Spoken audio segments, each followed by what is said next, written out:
As Abike's power faltered, the baobab tree groaned, its roots trembling beneath the earth. For a moment, it seemed as though the tree itself was awakening from a long slumber, responding to the disruption in its ancient bonds. The ground shook violently as the baobab spirit, a vast and ancient force, manifested in the clearing. Its form was a swelling mass of light and shadow, a being that seemed both ethereal and immense. Yaton could feel the power of the spirit, ancient and pure, flowing toward her like a tidal wave. Abike recoiled, her face drained of color. "No. You cannot." The spirit's voice boomed, echoing through the forest.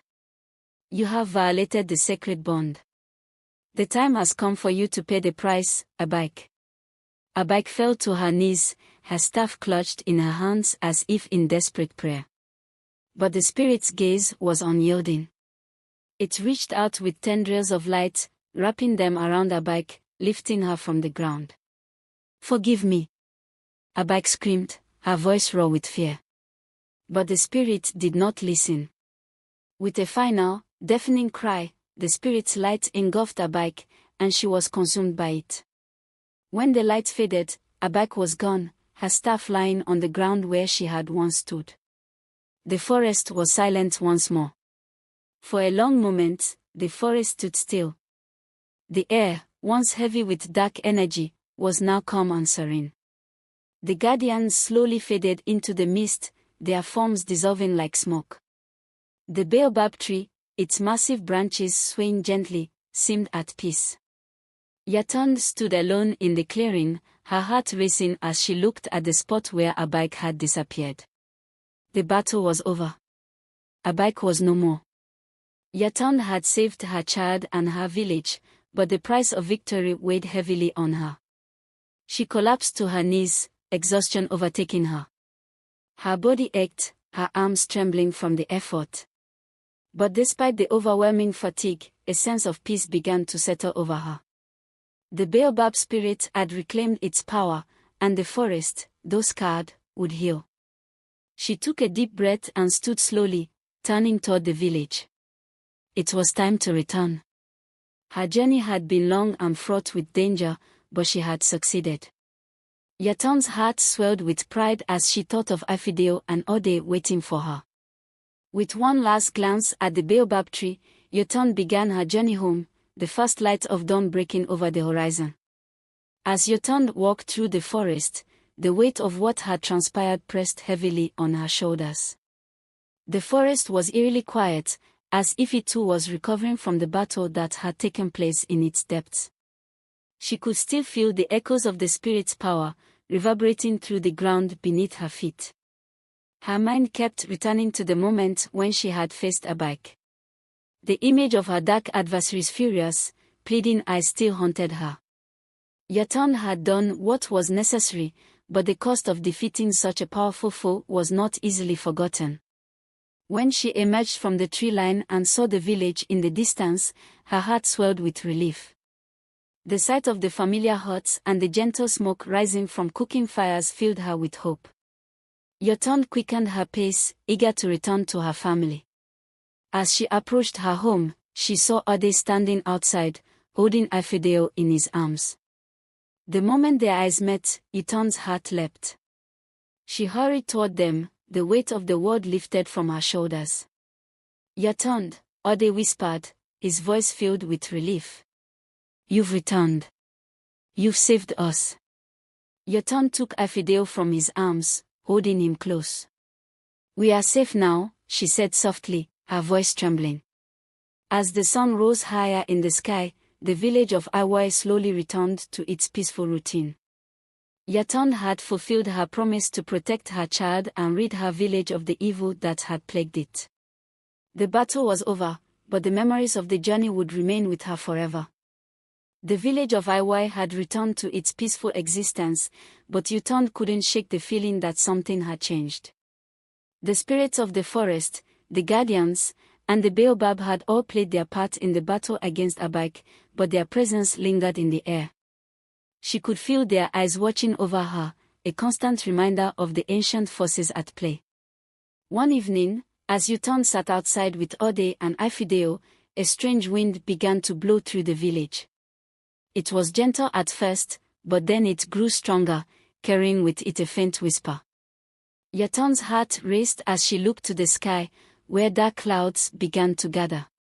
Suddenly, a figure appeared before her, a tall, regal woman draped in white robes, her eyes glowing with an otherworldly light.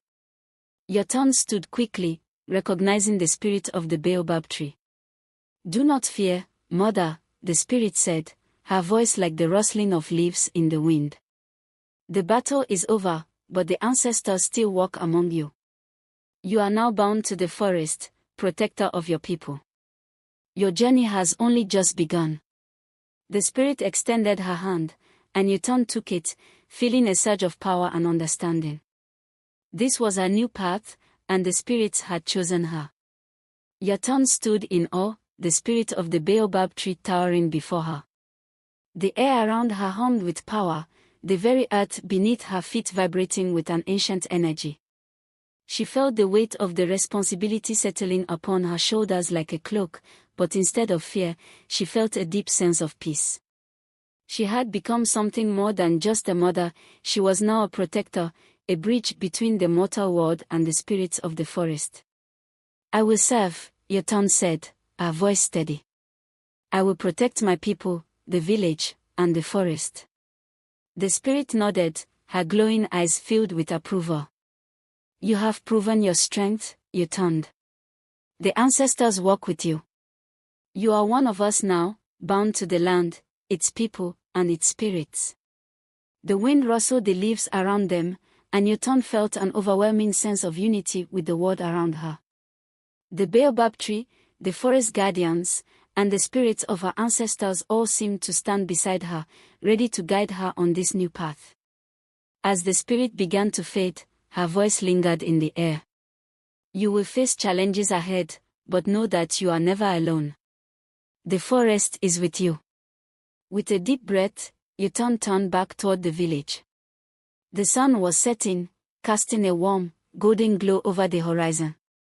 Heart swelled with pride, knowing that her journey had only just begun. The next few days passed in a blur as the village of Iwoi slowly returned to normal. The tension that had once hung heavy in the air had lifted, and the people resumed their daily routines. Yuton, however, could not shake the feeling that things had changed irrevocably. The village was still healing from the evil that had once threatened it, and there was no doubt in her mind that new challenges would arise. She spent her days tending to her family, helping Ode with the harvest, and ensuring that Ifideo was well taken care of. But at night, she would walk to the edge of the forest, feeling the pull of the baobab tree and the spirit that had chosen her. One evening, as she walked in the forest, she felt a strange presence, a sense of being watched. She turned to find a group of villagers standing at the edge of the woods, their faces filled with awe and fear. "We've been hearing strange things in the woods," one of the men said. "We hear whispers at night, and some say they've seen shadows moving between the trees." Yuton's heart skipped a beat. The spirits were not always benign, and she knew that the balance of the forest had been disturbed. It was her duty to investigate, to ensure that the peace Abike's defeat had brought would last. The whispers in the forest were growing louder. Yuton knew that something was not right. She had felt it in the air since her return from the baobab tree, the balance had been disturbed once more. As the village slept, she walked deeper into the forest, her senses alert to every rustle of leaves and shift in the air. The forest had always been a place of comfort for her, but tonight it felt different. The trees were too still, and the shadows were too dark. Yuton's heart raced as she approached the spot where the baobab tree had once stood, but it was no longer there. In its place was a swelling mass of darkness, the very air around it crackling with malevolent energy. "Who dares disturb my rest?" a voice rumbled from within the darkness. It was deep, ancient, and full of rage. Yuton's heart stopped as she recognized the voice. It was Abike's. The dark sorceress had returned, and this time, her power was stronger than ever. Yotan stood frozen, her heart pounding in her chest. Abike's presence was overwhelming, filling the forest with an unnatural energy. The trees seemed to tremble in fear, their branches bending as though trying to escape the darkness that surrounded them. Yotan's mind raced as she tried to process what was happening. Had she truly defeated Abike? Or had the sorceress merely been lying in wait, gathering her strength for another strike? The voice boomed again, this time closer. You think you have won, Yotan? You think the spirits are on your side? You are nothing but a puppet, a pawn in a game you cannot even comprehend. Yotan clenched her fist, anger rising within her. I will not let you harm my village again, Abike, she shouted. The spirits are with me. I am their protector now.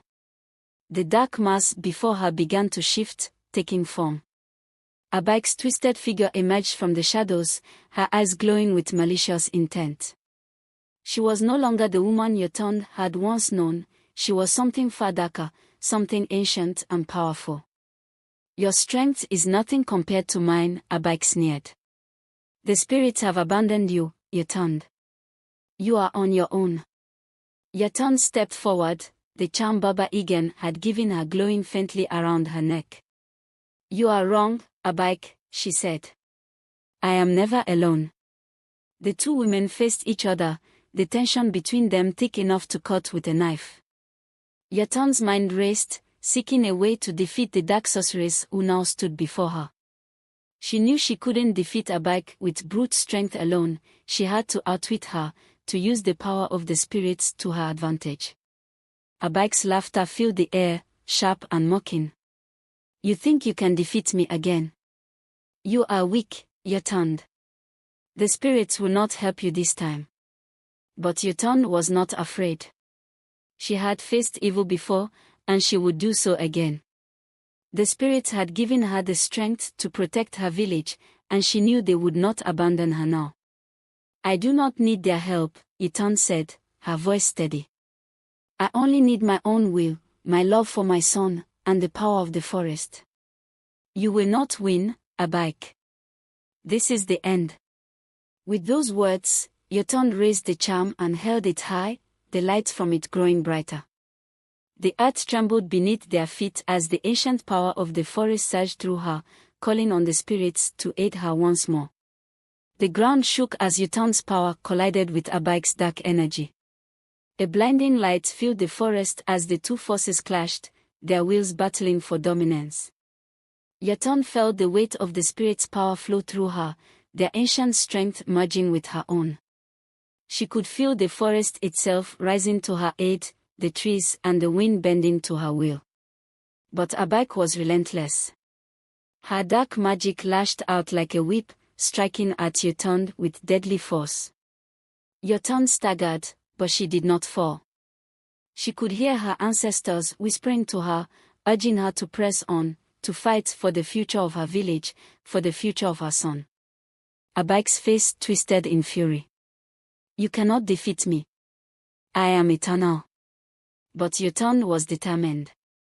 I am the protector of this land, she said, her voice unwavering. And I will not let you destroy it. With a final, mighty cry, Yotan focused all of her energy into the charm. The light blazed brighter than ever before, enveloping Abike in its radiance. The sorceress screamed as the light consumed her, her form dissolving into nothingness. The battle was over. In the aftermath of the battle, the forest was eerily still. The air, once thick with dark energy, was now calm, as if the land itself had exhaled in relief. Yotan stood in the clearing, her body trembling from the strain of the fight, but her heart filled with a sense of peace. The charm around her neck had stopped glowing, its purpose fulfilled. Yotan sank to her knees, exhausted but triumphant. She had won. The village was safe, and Abike's dark reign had come to an end. But even in her exhaustion, Yotan could feel the presence of the spirits. The baobab tree had been restored, its ancient power returned to the land. The forest had healed, and with it, the balance had been restored. You are strong, You're turned, a voice whispered in the wind. It was the spirit of the baobab, speaking to her once more. You have proven yourself worthy of the forest power. The land is at peace, and you are its protector. Though Yatan had triumphed, the weight of her new role as protector of the forest was heavy on her shoulders. The village was peaceful for now, but Yatan knew that the balance of nature was fragile. Her victory over Abike had been monumental, but it was only one chapter in the story of the land. She spent her days ensuring the health of the village, tending to the sick, and guiding the elders in their rituals. But at night, she would visit the baobab tree, meditating beneath its ancient branches, listening to the whispers of the ancestors. Each visit brought new knowledge, and the bond between her and the land grew stronger. Yotan's son, Afideo, had grown swiftly, his laughter now filling the air with joy. Ade, proud and supportive, continued to stand by her side, offering counsel and love. Yotan's heart swelled with gratitude for her family, but the spirits had made it clear her work was far from over. The forest, while peaceful, held secrets Yotan had yet to uncover. There were more forces in the shadows, waiting to challenge her, waiting to test the strength of her resolve. And deep within the earth, beneath the roots of the baobab tree, something stirred, an ancient power, long forgotten, beginning to wake. One morning, as Yotan walked through the village with Ode, a sudden chill swept through the air. The sky darkened, and a low rumble echoed from the forest. Birds scattered from the trees, and the ground trembled beneath their feet. What is happening? Ade asked, his voice filled with concern. Yotan paused, her senses alert. The air was thick with magic, and it wasn't the familiar energy of the baobab tree. Something new, something dangerous, was stirring within the land. We need to go to the baobab, Yotan said urgently. They hurried through the village and into the forest, their steps quickening as the rumble intensified. When they reached the clearing where the baobab tree stood, Yotan felt a cold breeze brushing against her skin. The once vibrant tree now appeared withered, its leaves turning black. Yotan knelt before the tree, her heart sinking. No. This cannot be, she whispered. The baobab had always been a symbol of life and protection. Now, it was dying. The forest has been poisoned, Yotan realized, her voice heavy with dread. And I must find the source before it consumes us all. The days that followed were filled with a sense of urgency and fear. Yotan knew that the darkness that had once claimed Abike was not the cause of the tree's decay. This was something older, something more insidious. The forest had always been in balance, but now, the harmony had been shattered. She spent hours walking the forest, searching for the source of the poison. The birds had stopped singing, the streams ran dry, and the animals had fled. The forest, once teeming with life, had fallen into a silent, eerie stillness. On the third day, Yotan discovered a trail of twisted, black vines creeping through the trees. They oozed a thick, dark substance that seemed to eat away at the very earth. She followed the trail, her heart pounding with dread, until she came to a clearing she had never seen before. In the center of the clearing stood a dark figure, cloaked in shadows. Its face was hidden beneath a hood, but Yotan could feel its power radiating through the air. "Who are you?" she demanded. The figure laughed, the sound cold and hollow. "I am the harbinger of decay. And I have come to claim this land as my own." The dark figure's words echoed in Yotan's mind as she took a step forward, her heart racing. This new enemy was unlike anything she had faced before. Abike had been powerful, but this force was ancient, far older than the sorceries, and it had come with a purpose, to destroy everything that Yotan had worked so hard to protect. The figure reached up and lowered its hood, revealing a face that seemed to be made of shadow itself. Eyes that glowed with a sickly green light stared at Yotan, and the air grew colder with every passing second. "I am Koro," the figure spoke, its voice sending chills down Yotan's spine. I am the embodiment of death, the decay of all things. And now, I have come to unmake this world. Yatand clenched her fist, a surge of power rising within her. You will not win, she said fiercely. I will stop you, Koro. The spirits of the land will not allow you to bring destruction. Koro's laugh was hollow, as if the sound came from a place devoid of hope. The spirits. The forest. They are weak. They are dying, and soon, you will be too. The ground beneath Yatand's feet cracked, and she could feel the very essence of life being drained from the earth. But she would not back down. She could feel the baobab tree's spirit deep within her, its power calling to her. I am the protector now, Yatand declared, her voice unwavering. And you will not take this land from me. Koro stepped forward, the dark energy around him thickening into a palpable force. Yatand braced herself as the wind howled, bending the trees and stripping them of their leaves. The very forest seemed to be rebelling against the presence of the harbinger of decay.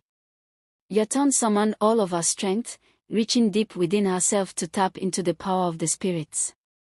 The charm around her neck began to glow once more, its light piercing the encroaching darkness. The baobab spirit, though weakened, responded, its power surging through her veins. But Kuro's magic was potent. Dark tendrils of energy shot from his hands, aiming for Yatand. She raised her arms, deflecting the attack with a barrier of light. The collision of light and dark sent shockwaves through the forest, causing the trees to tremble and the ground to split. You are strong, Koro said, his voice like a death rattle. But you cannot defeat me. This world is already in my grasp. Your strength is nothing compared to the power of decay. Yatand narrowed her eyes. I will not let you take this land. The spirits of the ancestors stand with me. With a roar, Koro unleashed a torrent of dark energy, and Yatand barely managed to block it. The air around them crackled with the power of their battle, and the very earth seemed to scream in pain. Yatand knew that this was the fight of her life, and she would have to summon every ounce of strength she had to protect her world. The battle between Yatand and Koro escalated, the forces of light and dark clashing in a terrifying display of power. The sky above them seemed to crack open, the stars flickering as if they too were uncertain of which force would prevail. Yatand, her body exhausted, pushed herself beyond her limits. She called upon every spirit, every ancestor, every force of nature she could muster to resist Koro's decaying touch. The ground beneath them shook violently as Koro summoned a massive wave of shadow that swept across the land. Trees were uprooted, animals scattered in fear, and the forest seemed to scream as it was consumed by the darkness. Yatand cried out, focusing all her energy into the charm around her neck. A blinding light burst from it, clashing with the wave of shadow. For a moment, it seemed as though both forces were evenly matched, but then Yatand's light began to push back the darkness. The spirits of the ancestors gathered, their voices joining hers in a chorus of defiance. Koro screamed in fury, his form flickering as if he were fading. No. This is not the end. I will not be stopped. But Yatand's light grew brighter, and with one final, powerful cry, she unleashed the full force of the spirits upon Koro. The darkness shattered like glass, and the harbinger of decay was no more. The forest sighed in relief, the air clearing as the light returned. The baobab tree spirit, now free from Koro's grip, began to heal, its branches stretching toward the sky once more.